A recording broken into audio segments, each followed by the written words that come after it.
Hello everybody, Bubblezest here, and this is Hearts of Iron 4. As many of you all know, I play quite a lot of Spain. So much so that quite a few people call me the Spanish Civil War King. From the Great Spain to the Popular Front, I've played them all. But I was thinking, Spain actually has 7 paths you can go down, and I was wondering, which ones do I think are the best? So, that's what we'll be doing. From the Nationalists to the Republicans to the Anarchists to the Carlists, we're going to be ranking all 7 paths that Spain has to offer. So, let's get started. Number 7. Republican Spain. Oh, Republican Spain. Whenever I'm not playing them, they might as well be the perpetual loser. And hard not to see why. Because this focus tree does not have much to do. When you look past things like the Carabineros and the North Guard, the focuses you have are long and don't give you too much. You might get some extra stab from like ensure loyalty, some extra political power with the future of the Republic, but they're very mild and they don't give you that much. Even your best focuses are just okay. Like the Popular Army removes the debuff Disbanded Army. You know, something that all other Republican Spain trees have and do probably a lot better. And then you know what the biggest problem of this tree is? Even if somehow you win, you have almost nothing to do, and the few things you do have to do are completely rubbish.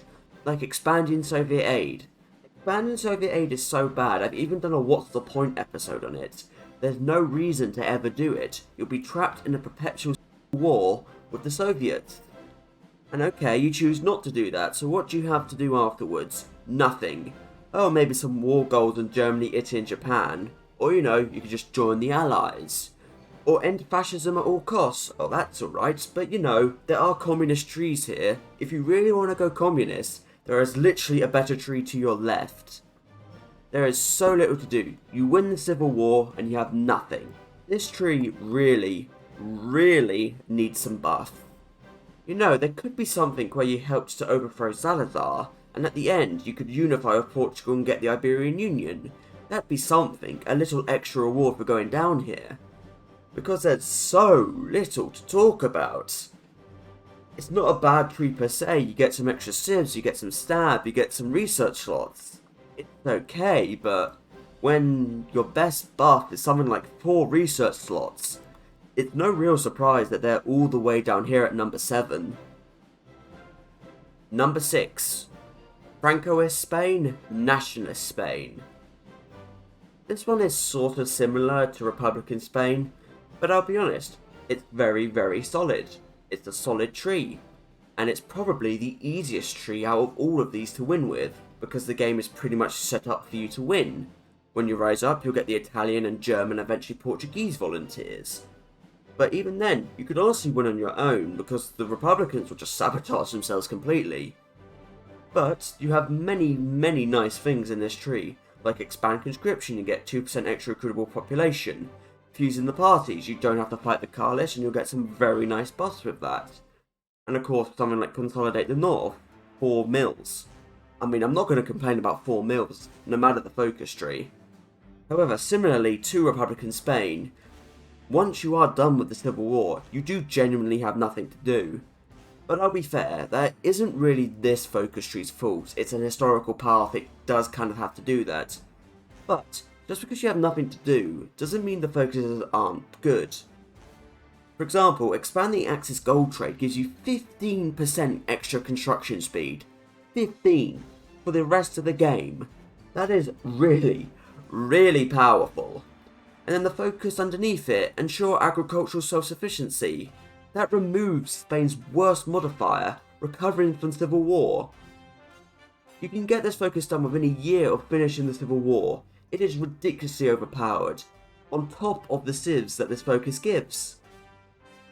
And I'm sort of lying, there is things to do, some old history stuff, things like joining the Axis, demanding French North Africa. There's a few things left for you to do.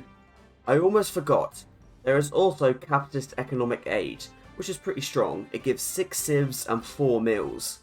The problem is, whenever you're playing Nationalist Spain, you're generally going after the Allies anyway, so there's very few opportunities that allow you to take advantage of this. However, the problem with Nationalist Spain is its lack of unique focuses, because very few focuses are actually unique to them. Like, expanding the excess gold trade can be done by the Phalangists, and honestly I'd suggest doing it with them, as they get much more use out of it. Or something like demanding French North Africa, I'd say the Carlists can get better use out of that because of their non-command power buffs. But, again, being said, it's fine, it's good. You can flip fascists fairly easily and you'll have a fine time. It's a solid historical path. Yeah, those first two were pretty obvious. Historical paths. Just the problem is, when you're in the Nationalist Spain tree and debatably have two better focus trees right next to you, yeah, this focus tree generally gets drowned out, and I understand why most people don't look at it that much. But you should. So let's move on to the alt history trees now, shall we? Number 5. The Phalange Ascendant. If Nationalist Spain is the easy path, then I'd argue that the Phalange path is the hardest of any Spain path, especially when it comes to min-maxing, because there is so much you need to think about. Before the Civil War, you have to make sure you control Eastern Aragon and Catalonia. That can be quite hard. In the Civil War itself, you have to make sure you take the north and defeat Republican Spain before you fight the Carlists. And you will fight the Carlists. It's inevitable. There is one downside compared to Nationalists, that the Carlists will rise up, but it isn't so bad. It's manageable, but they can be very annoying if you're not ready for them. And of course you have to think about other things, like your recruitable population, your lend-lease. So much more to manage. And God help you if you have any volunteers that might be able to end the Civil War early. I've had that happen, and it's very annoying. While there is a lot to think about, this path might as well be the Nationalist path on steroids, because there are so many bonuses you can get from this. Like I mentioned earlier, you can get agricultural self-sufficiency with them, and it's very powerful. But there's also things like regional agrarian commissions, less consumer goods. You can stack that with national recovery. Both of them have access to expand conscription, but only the Phalangists have all shall serve for even more recruitable pop, which is really useful considering just how few cores the Nationalists will start with. Of course though, the main attraction here is reasserting American dominance, which allows you to puppet Central America, the Caribbean, and some South American countries for free. That is very powerful. 1, you get a free landing pad into the United States, it's pretty nice, but 2, you get so many extra units. Getting enough units out as the Phalangists is kind of difficult, but with these you get some extra line fillers, some guys to guard your ports, you know what I mean? It's so useful, this focus. So, why is this down here at number 5 when it arguably could be a bit higher? Well, it's the lack of bonuses towards the army. Most of the other Spanish paths we're going to be talking about give better bonuses to the army. The only one that you get from this tree is Embracing the Spanish Destiny, with 5% extra attack and 20% extra mobilization speed. I mean, that's okay, but when you're comparing to things like the communist ones, or especially Crusade Against Democracy, 5% isn't all that good. But take away all of that, this tree is alright. It's a hard tree, but I like it for being hard. Sometimes it's nice to actually have a challenge rather than just steamrolling over everything. And if you want a good challenge, as well as a fairly good time, I would heavily recommend playing the Phalangists. Number 4. The POUM Spain, aka the Spanish Commune / hinder NKVD interference. Now this tree is a very funny one, because I think this is probably the most forgotten path out of any Spain. I swear, very few people seem to know that this path actually exists. Although that is understandable. This tree is completely overshadowed by all of its contemporaries, the Stalinists and the Anarchists. So what does this tree actually give you? Well, to start off with, this is probably the hardest of the Republican paths. Like for the Civil War, you have to rush down to Masters of Our Own Fate. You don't have time to do anything else. and so you only have around like 200 days or so to capitulate the Nationalists before you rise up. And in my opinion, if you haven't capitulated the Nationalists, you're gonna have a bad time. So you're on a very, very tight schedule with these guys. So when you're actually playing with them, what do you get? Well, the main benefit to this path is Class War. It starts off by giving you 5% extra attack and defense, which is stronger than the Phalangist version, but it also gives 2% extra recruitable population. It can later be buffed to give 5% extra recruitable population and minus 5% consumer goods. On its own, it looks fine, but when you consider that the Anarchists give like 10% and all the other buffs related to them, yeah, you can see why most people just don't look at this path that much.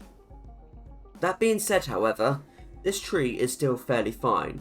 It has some of the other focuses that are shared with the Stalinist path, like nationalising the industry, increasing arms production, appropriating church riches, all solid buffs. They give more factories, less consumer goods. It's well rounded, but when you have the Anarchist tree next to you and the Stalinist one, this little tree just gets left behind most of the time. I like it. There is a reason why this path was the one I played on the first video I ever uploaded to this channel. But unless you want to do something explicit with it, like maybe, I don't know, RP, or do something like against Trotskyism and Stalinism, there isn't much here that other paths don't do a lot better. But it's still number 4 on this list, so solid middle place, you know? Number 3. The Stalinist Doctrine. Right off the bat with this tree, you get an army regrouping expert. And I can't lie, I really like division recovery rate, so having that is a big plus for me. But there's other things as well, like army of all classes. Starts off with 3% recruitable population, can later be modified to give 10% defense and core territory. Sure, it's a little weaker compared to the other 2 army spirits we've talked about, but when you consider just how early on you can get army of all classes, it's really useful. You'll have that recruitable population for years. You can get a large army with that. Then of course there's the fact that the Stalinists can actually take advantage of expanded Soviet aid and not be locked in a perpetual war with the Soviets, because the Soviets will always say yes to appeal for increased autonomy. So you can actually do things like Soviet industrial aid and get those extra sieves and mills. It's actually really good in this context. And it keeps going because you have Provide for the People, which is also very nice. Minus 5% consumer goods, some stab, then of course you have Collectivized Industry, Transplant Soviet Industry, Slipway Enlargement, and the 5-year plan. All of them are very good. You know, I play this path quite a lot, because, well, it's just nice. It's fairly easy, I can work with it, I know what it's like, it's not gonna mess around, and I just like what it gives. I can't lie. This also has the same problem as the Nationalists. It doesn't have that many unique focuses. Like, most of its tree is shared with the POUM or the Republicans. But I think in this context it works, because they take advantage of the bonuses much better than either of those guys can. You know, it's funny. This is the Stalinist path, but there is no real way to help Stalin or the Soviets during Operation Barbarossa. You'd think there'd be something based around the idea of opening a second front or something. But this path, like most of the Spanish paths, has the problem of it just ending suddenly. You have a Red Iberia, support French communists, and avenge foreign interference. Just some extra war goals, pretty much. And then you have nothing. Although, as I've shown many times, it doesn't matter that much. You can just go out and make your own Stalinist adventure, and that usually goes fairly well. You're in a pretty strong position with them. Number 2. The Regional Defence Council of Aragon. The Anarchists are this high up just because of how many powerful national spirits and boosts they can get. You have the threats abound, 2% recruitable pop, 10% DRR. Anarchist Society, 8% recruitable population, minus 6% consumer goods, 10% output, and 10% construction speed on sieves and mills. But most importantly for the Anarchists, collectivise society. Look at all of those. 70% extra output on factories and dockyards. Yes, this is mostly to make up their lack of stability, but all of these boosts are so powerful. Like at this point, I don't even need to talk about the Anarchists in the Civil War. It's fairly easy. You'll win fairly quickly, and then you can just move on to these boosts. And it just keeps going for the Anarchists. You can unify with Portugal very easily, get all of their cores. You can get communal military strategies, which is fairly good. It's just so powerful for what it is. Of course though, I believe now a lot of people's favourite thing if I didn't mention the Global Defence Council. But here's the thing, I don't think the Global Defence Council is the main attraction for the Anarchists. Yes, you can core literally every state in the world, but I don't think it's that useful or important. Because it costs 150 political power to do, and it drains 1 political power a day for 90 days. That costs a lot in Hoi 4 terms. Remember, you have 10% recruitable population. At that point, just conquering the Allies will probably give you enough manpower where you don't actually need to core anything. But I will concede, the fact that you can core literally everything is very powerful, and it puts you on a collision course with a world conquest. If I had to mention one other downside, there is also the fact that the seeds of revolution are utterly worthless. But that's such a mild problem, that's only a mistake you make once or twice. Look, no matter what I say, the anarchist path is still really strong. They don't have the best army bus, but everything else they have is just so good, it doesn't actually matter that much. They're just so damn powerful. Which, for some people, is all they need to have a good game, which is fair enough. And finally, at last, number 1. Carlist, Spain. Or, more accurately, Crusade Against Democracy. Let's not beat around the bush here. Crusade Against Democracy trumps pretty much everything every other Spain path has. It's so powerful. Look at it. Attack, recruitable pop, org. It's so ridiculously powerful. In fact, I might as well call it overpowered. The only thing that prevents it from being so is the fact that you have to upgrade it through focus. Let's not forget though, the Carlists do have other things, like the most powerful Spanish advisor, Martin de Rica. Look, he gives daily compliance, 005.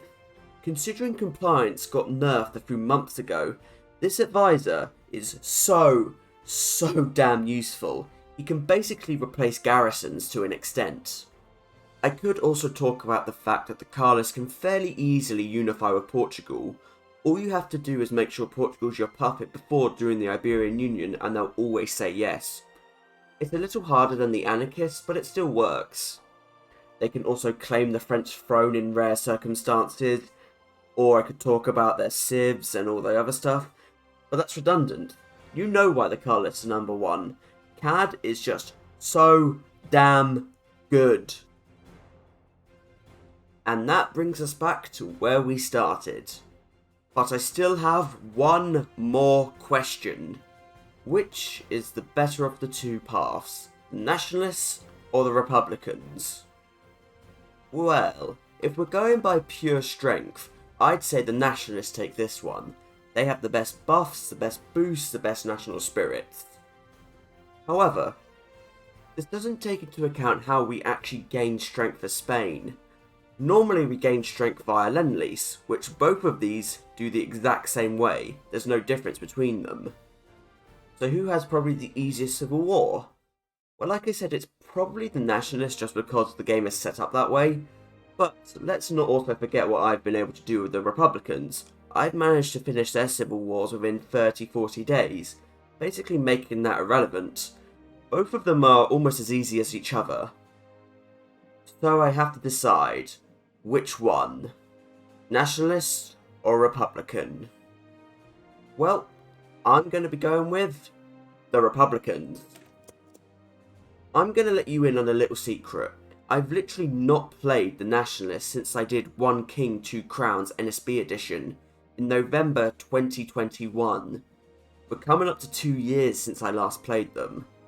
And you know why? For me, I feel like I've done literally everything the Nationalists have to offer. I've done their achievements, I've done their civil wars, I've maximised it to the best of my ability. For the Republicans, I still feel like there's stuff to do. I feel like I can do their civil war faster. I feel like there's more to do with them. Yes, again, they're not the absolute strongest, but I'm looking for fun here, and when it comes to fun, I think the Republicans take this one. So, until next time everybody, I thank you for watching, do hope you've enjoyed it, and until we meet again, from me, Bubble Zest, ranking all 7 Spanish focus trees in Hoi 4. Goodbye!